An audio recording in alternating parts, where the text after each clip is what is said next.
Why aren't Democrats calling on Justin Fairfax to resign? Politics. And yet, no major Democratic presidential candidate or other party leader has called for Fairfax's resignation. Instead they have. That stands in stark contrast to the rush of resignation calls for Virginia government. Ralph Northam, asked earlier this week about the allegations against Fairfax, a series of high-profile Democrats reiterated their call for Northam to resign but wouldn't engage on that possibility in regard to Fairfax. Why the obvious double standard? Particularly given, the answer on why is complicated, but comes down to two things: politics and race.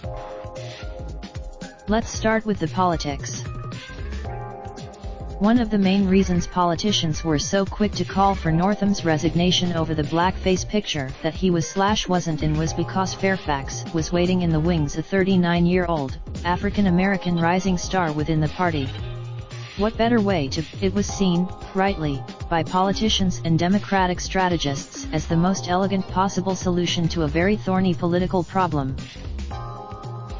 There is no similarly simple solution to the allegations against Fairfax.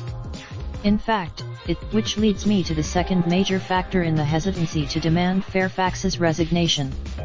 We have three Virginia was the site of that left a counter-protester dead. A movement led by, add all of that to Donald Trump in the White House and his clear use of racial animus for his own political gain, and you are left with a toxic political stew. The simple fact here is this: there's no easy way out of this politically. The three top-ranked, one notable exception to this practiced silence on Fairfax is Democratic Virginia Republic. Don McEachin. Raindrop, drop top, smoking, no cooking the hot pot. Fucking on your bitch, yeah, that. Looking up, open the park,